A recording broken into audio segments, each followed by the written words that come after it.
Welcome back into the GSMC Sports Podcast as we continue to give you updates on the MLB trade deadline.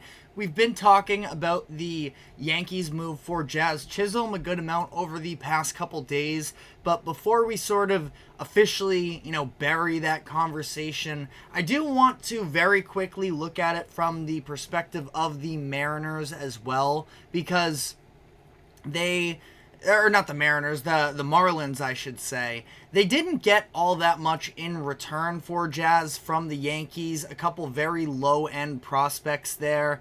And Jazz marks the latest of a number of very impactful players that the Marlins have sent out over the course of the past decade or so.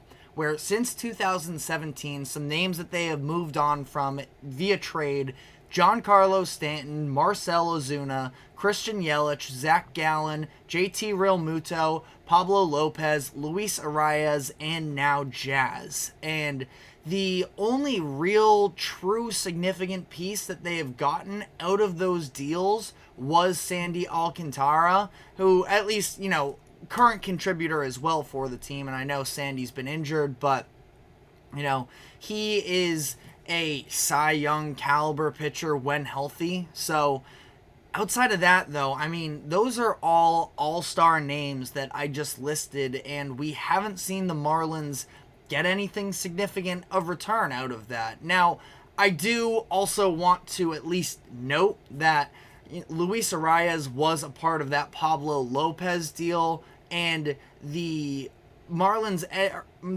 ended up making the playoffs last year in large part because Arias was as impactful as he was. So that's maybe not 100% fair to include him in that grouping, and then they moved on from him in this past May. So got a few prospects out of that. It's still definitely to be determined on whether anybody from that deal ends up becoming a real player for them. So it's a slow developing process here, but can't feel great about what the Marlins have done up to this point. Now, don't want to bury them right now, but something that I did want to at least hit on. But one of the moves that I'm definitely more excited on is the fact that the Braves acquired Jorge Soler last night.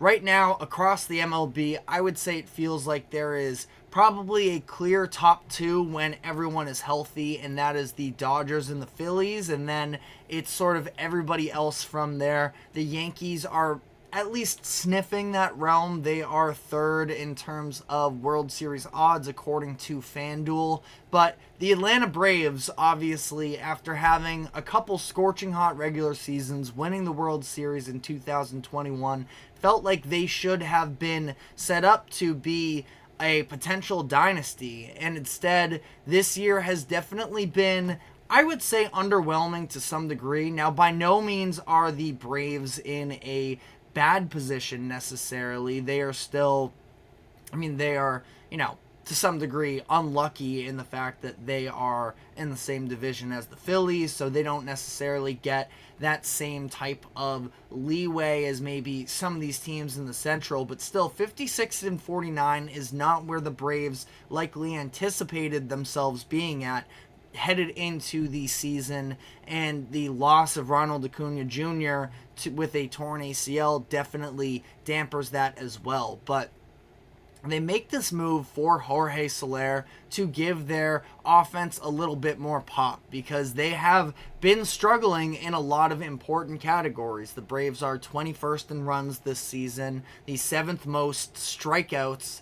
They are 17th in OPS, and again, you lose Acuna, who is such a core piece of what you are hoping for with the Braves, especially, losing Acuna as well. You lose your leadoff hitter there, and Soler can hopefully sort of find his way back into that role. Soler is a familiar face considering the fact that he was with the Braves for that 2021 World Series run, where he ended up winning the World Series MVP that year. They get him in exchange for their number 17 prospect and a reliever, Tyler Matzek. When you look at Soler's stats this season, slashing 240, 330, and 419 with an OPS plus of 116. So he is a positive hitter that, again, when you talk about him finding a role here for this Braves team, provides some pop and also can likely slide into that role as a leadoff hitter, where his numbers are actually better. They go up from those marks of 240, 330, 419 to 279, 380, and 486 when batting in the leadoff spot. And the Braves could use an upgrade at that position. Lately, it's been Jarred Kelenic who has been starting there at the one spot for them. He's been really struggling since the All-Star break, just 3 hits in 40 plate appearances. So I think that this is a positive move for the Braves. Now he is under contract for another couple years. That maybe does get interesting in terms of a financial conversation. Will be making $16 million annually over the next 2 seasons, but that is sort of a later issue for the Braves at this point. But they bring in Soler. Just about a month ago, they also brought in Eddie Rosario, who they signed at the beginning of the month after he was released by the Nationals. Rosario was the NLCS MVP for the Braves in 2021. So they get the MVPs of the NLCS and the World Series back on this squad in a year where Ronald Acuna Jr. tore his Achilles, ACL, I believe. But it is, a little bit of a run it back strategy here.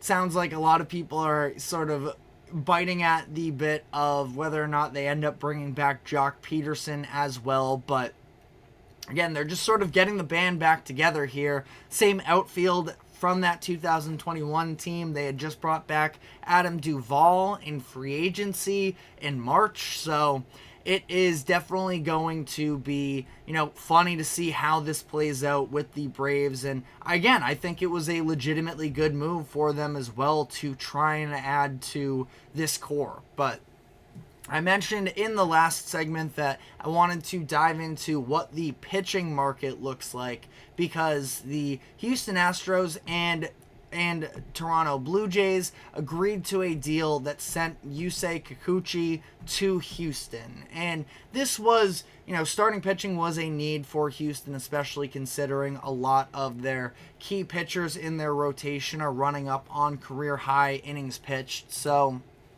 they needed a little bit of backup there, but the price was very expensive for them, where they ended up trading some big name prospects. Jake Bloss, who Fangraphs has as their number 2 prospect, Joey Loperfido, who was ranked as the number 3 prospect on Fangraphs prior to him actually coming up this season and getting, over, I'm not sure exactly what the threshold is. Maybe it's 100 plate appearances. He's at 118 this season. So getting, what was seen as another one of the top Astros prospects, and then Will Wagner as well. So now this was a pretty sizable return for Kikuchi, who is, he's going to be somebody that has experience and can give the Blue Jays some more depth headed into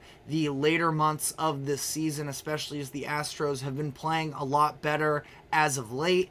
And I do feel like I typically trust the Astros in terms of their development of a lot of these young players, in terms of knowing who is viable to send out or not. But very interesting decision to go and get a player in Kikuchi who is currently rocking a 4.75 ERA over the course of 22 starts. Now, FIP is 3.65, so there is somewhat of a significant, differential discrepancy, you could say, between ERA and FIP, that he has been unlucky. But even still, cleaning house a little bit to make this type of a move is definitely a risky decision to some degree. And I do think that is going to have a ripple effect on how other franchises are going to operate in terms of holding on to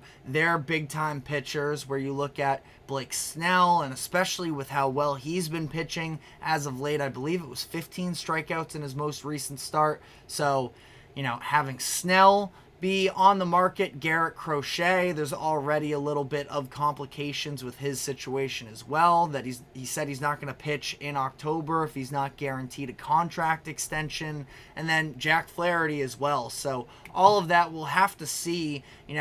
This might be a point where it gets gummed up a little bit because the market is just so high. At least it's been established that way up to this point. But just want to run through a couple other teams here, specifically looking at the Seattle Mariners. They add a couple much-needed bats. We talked about Randy Arozarena and that trade that took place. We talked about that yesterday. He's been off to a very nice start in Seattle. Small sample size, obviously, but in 3 games, he has 5 hits, 4 runs, and he hit his first home run with the team last night in their game against the Red Sox.